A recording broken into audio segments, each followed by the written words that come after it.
बिस्मिल्लाहिर्रहमानिर्रहीम अस्सलाम वालेकुम। आपको कहा था कि चाइना ने बगैर एक गोली चलाए, बगैर एक मिसाइल फायर किए, ये पूरी जंग चाइना ने जीती। अब आप ज़रा देखिए कि अगली डेवलपमेंट क्या हुई है। डेवलपमेंट ये हुई है कि गल्फ कंट्रीज से लेकर, यूरोप से लेकर, अमेरिका से लेकर पूरे वर्ल्ड में इस वक्त बहरान है और क्राइसिस है, मार्केट क्रैश हो रही है। बिलियनर्स ने देखा है कि जंग छिड़ गई है, मार्केट क्रैश हो सकती है, पता नहीं अकाउंट फ्रीज हो जाए, साइबर हमले हो जाए, क्या हो जाए। बिलियनर्स उन्होंने अपना पैसा चाइना मुंतकिल करना शुरू कर दिया है। रातों रात उन्होंने अपना पैसा चाइना मुंतकिल करना शुरू कर दिया है और चाइना ने कहा है कि हम वेलकम करते हैं तमाम बिलियनर्स को, या जो पैसा आ रहा है फॉरेन इन्वेस्टमेंट को। आप यहाँ पर रहें, आपका मुल्क रहेगा, ये पूरी तरह सिक्योर होगा, हम आपको महफूज देंगे, आप इन्वेस्टमेंट करें, चाइना की मार्केट अच्छी है। हो ये रहा है कि पूरी दुनिया में तेल का आ चुका है क्राइसिस। बिलियनर्स अपना पैसा मुंतकिल करना चाहते हैं। यूरोप में टैक्सीज हैं, वहाँ हालात भी ख़राब है, तो पैसा कहाँ मुंतकिल होता है? यहाँ पहले गल्फ में जाता था, फिर सिंगापुर, गल्फ में इस वक्त जंग छिड़ी हुई है, और सिंगापुर में जाता था, फिर वहाँ से भी अब सूरत हाल ये है कि पैसा मुंतकिल हो रहा है चाइना। चाइना न्यू हब बनता जा रहा है, बिलियनर से अपना पैसा वहाँ मुंतकिल करना शुरू कर दिया। अब हुआ क्या है, देखिए, स्पेन के जो प्राइम मिनिस्टर हैं, आपने इनसे ज्यादा बोल्ड स्टेप किसी का नहीं देखा होगा यूरोप के अंदर। इन्होंने नेतन्याहू को और अमेरिका को कहा है कि तुम लोगों ने बदतरीन जंग छेड़ी है, ये इतनी भारी मिस्टेक है, इतनी भारी मिस्टेक है कि तुम्हारे साथ पूरा वर्ल्ड जलेगा।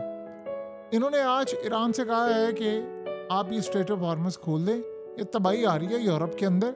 इन्होंने 5 बिलियन यूरोस का एक पैकेज अनाउंस किया है कि टैक्स कम कर दिया, वैट इन्होंने कम कर दिया पेट्रोल पर। उन्होंने कहा आउट ऑफ कंट्रोल हो रहा है हमारे मुल्क से, यूरोप तबाही की तरफ जा रहा है। तो वो रिक्वेस्ट कर रहे हैं कि आपकी मेहरबानी। असल में ये नेतन्याहू के शदीद खिलाफ है, शदीद अमेरिका के खिलाफ है। इराक से उन्होंने फौज वापस बुला ली है और ये कहते हैं कि अमेरिका और इजराइल की जंग में हमने किसी तरह पार्टिसिपेट नहीं करना। ये नेतन्याहू को कहते हैं कि गिरफ्तार होना चाहिए, कि पूरी कैबिनेट भी कहती है। आज उनके वजीर ने बयान दिया है कि नेतन्याहू हमें, पूरे यूरोप को इस जंग में ड्रैग करना चाहता है, हम बेवकूफ़ नहीं है जो जाएंगे।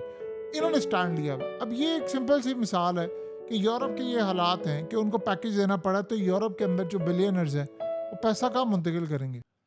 चाइना ने एक गोली चलाए बगैर पूरे वर्ल्ड के बिलियनर्स ने अब चाइना का रुख करना शुरू कर दिया, क्योंकि चाइना इस वक्त सिक्योर है। उसकी रीजन क्या है? देखिए, सारी जगह पर तेल का बहरान है, स्ट्रेट ऑफ हॉर्मस बंद है। आपको पता है स्ट्रेट ऑफ हॉर्मस से तेल जा रहा है चाइना को धड़ाधड़, जितना तेल पहले जाता था उससे ज्यादा जा रहा है। और जा किसका रहा है? ईरान का। और जा किस तरह रहा है? डिस्काउंटेड रेट पर। तो चाइना की इकोनॉमी को कोई असर नहीं पड़ रहा। ये डोनाल्ड ट्रम्प कहता है ना, मैंने चाइना को कहा कि तुम्हारा माल जाता है, तुम आकर यहाँ पर सब कुछ करो। चाइना को कोई असर नहीं पड़ रहा, ये आप ज़हन में रखिएगा। चाइना सिक्योर है, चाइना अपना सब कुछ कर रहा है, चाइना को कोई मसला नहीं है, चाइना आराम सुकून से लगा हुआ है। तो चाइना का माल भी जा रहा है, चाइना पूरी दुनिया के अंदर अपनी इकोनॉमी भी ठीक कर रहा है, और ऊपर से वो अमेरिका के साथ जो तबाही कर रहा है वो तो आप सब अच्छी तरह जानते हैं। अमेरिका की जड़ें उसने इसे खोखली की हुई हैं, यानी सारे इंटेलिजेंस मालूमात दे रहा है रशिया के साथ मिलकर। ये जितना इस वक्त ईरान अटैक कर रहा है, ये जितनी इकोनॉमी क्रैश हो रही है, इसका नुकसान अमेरिका को हो रहा है। एक एक चीज इस वक्त चाइना के पास है। अमेरिका की वीकनेस, अमेरिका की तबाही, कहाँ पर अटैक हो सकता है, बहरी बेड़े उसके भागे, वॉरशिप उसके भागे, सारे का सारा चाइना ने कैलकुलेट। एक एक चीज की ईरान को कैसे पता चलता है कि किस मुल्क के अड्डों से अटैक हुआ है? चाइना उसको रियल टाइम में इंटेलिजेंस मालूमात देते हैं, इसलिए उनको पता है और वो बाद में वहां पर अटैक करते हैं। ये जो जंग इस वक्त छिड़ी हुई है, उसका आप तसव्वुर नहीं कर सकते कि जंग कितनी खतरनाक है। अब इस सूरत हाल में क्रैश आने वाला है बहुत बड़ा। देखिए, जब क्रैश आता है तो चाइना का पूरा वर्ल्ड उससे मुतासिर होता है, लेकिन चाइना ने इस वक्त अपने आप को संभाला हुआ है। चाइना को कोई सब्सिडी देने की जरूरत नहीं है। वो ईरान से सस्ता तेल ले रहे हैं, वो अपने मुल्क में धड़ाधड़ लगाई जा रहे हैं। और मज़े की बात यह है कि उन्होंने इस जंग से पहले भी तेल स्टोर कर लिया था। चाइना के पास इस वक्त सस्ता जो तेल है वो तकरीबन 8 महीने 1 साल के करीब उन्होंने स्टोर किया हुआ है। तो अगर ये जंग इतनी लंबी छिड़ती है तो उनका काम चलता रहा। अब स्ट्रेट ऑफ हॉर्मस बंद है। अब चाइना कर क्या रहा है? चाइना ने अमेरिका को देखा। अमेरिका असल में इस वक्त ईरान का जो तेल जा रहा है उसको वो रोकना नहीं चाहते। पहले आपको पता है इंडिया के थ्रू कभी अटैक कभी फलाना, वो रोकना नहीं चाहते। उसकी रीजन क्या है? अगर वो इस तेल को भी रोकेंगे तो ये जो कीमतें अभी हैं ये और बढ़ जाएंगी और अमेरिका का नुकसान होगा और वर्ल्ड इसके खिलाफ होगा। अब इस सूरत हाल में ट्रंप को स्पेन का प्राइम मिनिस्टर भी पसंद नहीं है। मसला सारा ये है कि चाइना दोनों हाथों से इस वक्त लूट रहा है, यानी मजे लूट रहा है। वो दूसरा लूटना नहीं, मजे लूट रहा है। रशिया दोनों हाथों से मजे लूट रहा है, उनकी कीमतें ऊपर, उनका तेल बिक रहा है, सारे उनकी तरफ भाग रहे। ईरान वो भी मजे लूट रहा है, वो इसलिए मजे लूट रहा है, ईरान ऐसा लग रहा है सुपर पावर है, अमेरिका नहीं है, इजराइल नहीं है, जितनी तबाही उन्होंने की है। आज सूरत हाल ये हुई है, ईरानी मीडिया ने बात कही है कि ट्रंप ने जो 48 घंटों का टाइम दिया है ईरान को, ईरान किस टाइम अटैक करेंगे पावर प्लांट पर, उन्होंने कहा गल्फ कंट्रीज ने सख्ती से अमेरिका को मना किया कि आपने अटैक नहीं करना, क्योंकि ईरान ने कहा है कि वो वाटर प्लांट पर अटैक कर देंगे, ईरान ने कहा है कि वो बिजली घरों पर अटैक कर देंगे, कंपनीज पर अटैक कर देंगे, सब कुछ उड़ा कर आका ढेर बना देंगे, तो सब तबाह होंगे। तो सूरत हाल में अब छोड़ा नहीं जाएगा। असल मसला ये है कि इस जंग का असल बेनिफिशरी है चाइना।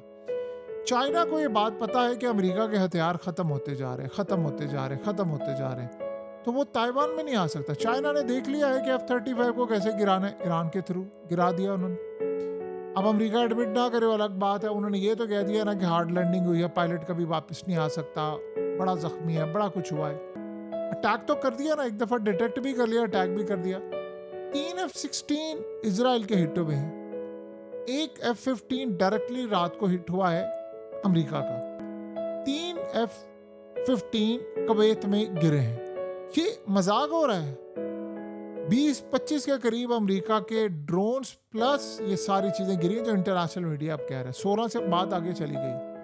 अब आप अंदाजा करें कि इस सारी सूरत हाल में वो जो जंग ताइवान के खिलाफ लड़नी थी, चाइना ने कि ताइवान को आज़ाद करना था, अपने साथ मिलाना था, अमेरिका ने हिफाजत करनी थी। अमेरिका के तो अब मिसाइल ही खत्म हो गए, अमेरिका तो यहाँ पर कर ही नहीं कुछ सकता, वो ईरान का सामना नहीं कर सकता, तो चाइना तो इतनी बड़ी बला है कि तो अमेरिका को 2 दिन के अंदर खा जाए, फिर क्या करेंगे? तो इस सारी सूरत हाल के अंदर आप ये बात अच्छी तरह समझे कि ये जो लड़ाई हो रही है ये बड़ी खतरनाक है अमेरिका के लिए।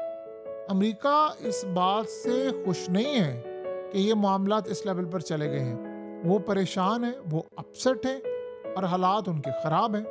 अब वो सारी दुनिया के अंदर देखिए, असल में इस जंग को क्या डिज़ाइन किया हुई थी। ये जंग इस तरह डिज़ाइन हुई थी कि ईरान में रिजीम चेंज होगा, हम ईरान पर कब्जा करेंगे, और जो सस्ता तेल चाइना को जाता है वो चाइना को तेल नहीं जाएगा, चाइना को तेल नहीं जाएगा, ईरान का तेल और गैस हम बेचेंगे, यूरोप को हम हमारे में मुहताज हो जाएंगे, तो हम बादशाह होंगे, चाइना को भी हम तेल नहीं बेचेंगे।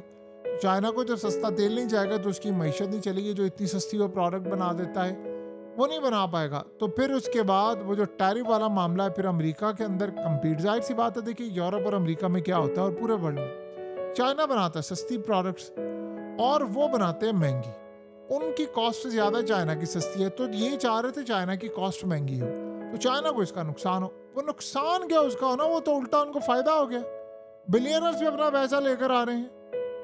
और इसके अलावा जो ईरान ने इनको तेल देना था वो डबल अप आना शुरू हो गया, वो तेल भी सिक्योर कर रहे हैं, सस्ता भी आ रहा है, सप्लाई भी जा रही है, क्योंकि स्टेट ऑफ आर्मी से अमेरिका मुंह तक रहा सामने बैठ कर। अब ईरान को अगर वो रोके तेल लेने से, उससे तो खुद पाबंदियाँ हटा दी, तो चाइना तो धड़ाधड़ ले रहा है ईरान से। तो अब अगर वो यहाँ पर रोक देता है ईरान को, तो तेल की कीमतें ऊपर चली जाएंगी। उसने तो बल्कि कल ये बात कही थी कि हम ईरान से पाबंदियाँ हटा लिए, तो ईरान ने कहा जी हमने तो तेल है ही नहीं हमारे पास, हमने तो देना नहीं। वो कह रहे हैं कि मार्केट में सिर्फ भौचाल पैदा करना चाहता था ताकि तेल की कीमतें मैनेज करें। आप देखेंगे मार्केट ओपन होते साथ ही क्रैश होना शुरू हो जाएगी, तेल की कीमतें भी ऊपर जाएंगी। मसाइल हैं और काफ़ी ज़्यादा इस वक्त मसाइल हैं जो अमेरिका इस वक्त फेस कर रहा है। आने वाले वक्त में और ज़्यादा चीज़ें ख़राब होंगी और बर्बादी होगी और तबाहकुन सूरत हाल होगी। बहरहाल एक बात आप अच्छी तरह समझ लें कि जो हालात इस वक्त पैदा हो गए हैं ये अमेरिका के लिए साजगार नहीं है। अमेरिका ने कभी ज़िंदगी में सोचा नहीं था कि मेरी सारी चालें उलट जाएंगी इतनी बुरी तरह। अब अमेरिका के अंदर टैक्सेस है, इसने कहा था कि मैं इतने ट्रिलियन डॉलर्स गल्फ से ले रहा हूँ, इतने अरब डॉलर्स यहाँ से आ रहे हैं, वहाँ से आ रहे हैं, मैं अमेरिका की नॉस्टैलिटी बेचूंगा, 5 ट्रिलियन डॉलर यहाँ से। कहाँ गया वो सारा का सारा तमाशा? टोटली वो तमाशा ख़त्म हो रहा है। सो अब ये जो सूरत हाल है ये बड़ी तबाहकुन है। ये इन्होंने बर्बादी पूरी दुनिया के अंदर जो करनी थी वो अमेरिका के अपने अंदर अब बर्बादी आ रही। और रही बात इजराइल की और अमेरिका की, तो अमेरिका कमज़ोर होगा, डॉलर कमज़ोर होगा, तो इसराइल तो फिर डेफिनेटली बात है ऑटोमेटिकली कमज़ोर होना शुरू हो जाएगा। ये तो एक बिल्कुल रियलिटी है।